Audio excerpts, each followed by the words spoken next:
Драги пријатели наши, денеска ќе воведем уште еден новитет. Ќе направиме пица фијоко. Ќе ја пробаме секако ние.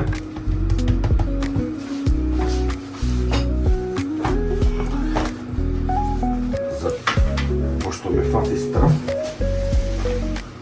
да ја направам.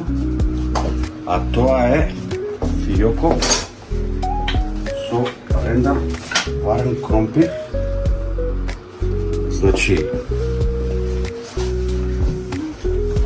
како финале од озгора ќе ставиме бел сос со малку класик песто од оздолу.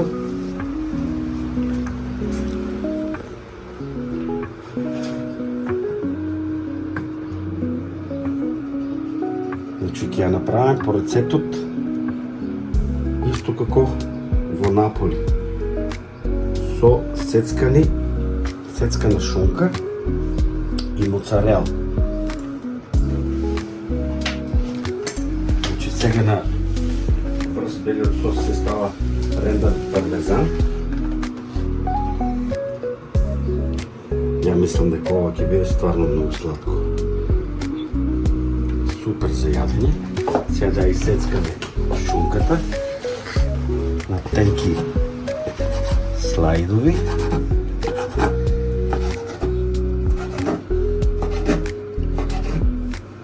Претходно ќе ставиме малку моцарела. Претходно изредена. Сега врз моцарелата ќе ја распоредам колку можам еднакво шунката.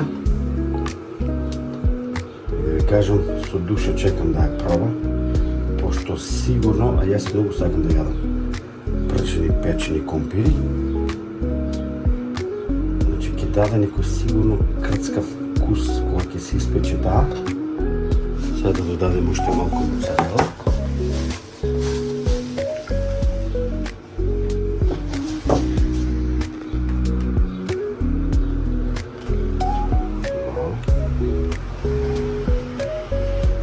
Малку од босилок,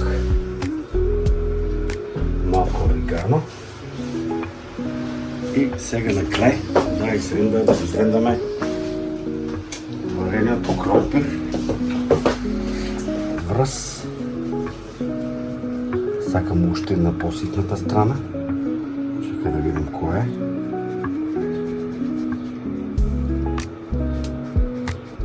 Ова е многу ситна. Е, тука може да види, да. Значи, на ситната сакам чисто да фати коричка од отскоре.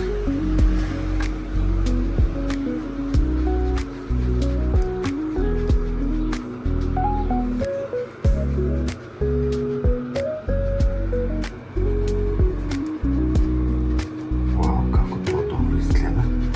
И може уште малку, да.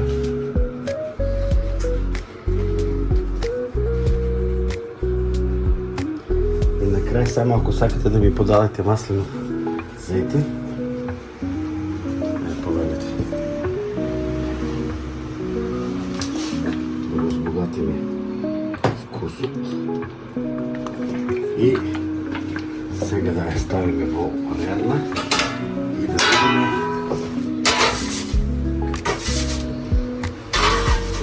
како ќе биде финалниот резултат. Ја мислам дека ќе се изненадаме позитивно. Ајде!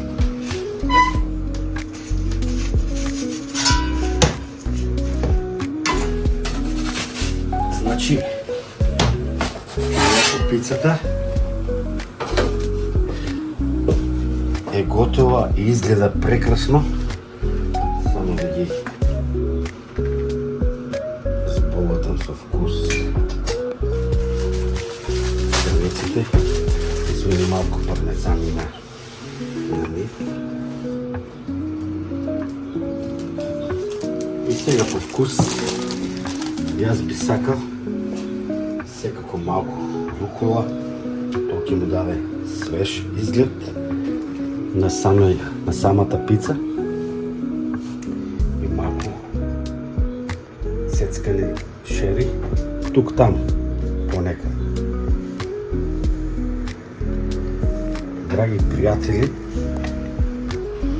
мириса превкусно, изгледа преубаво и сум сигурен дека и вкусот ќе биде прекрасен. Имајте убав ден, ве сака тато како и секогаш, сакајте се, љубете се, бидете здрави и живи. Поздрав!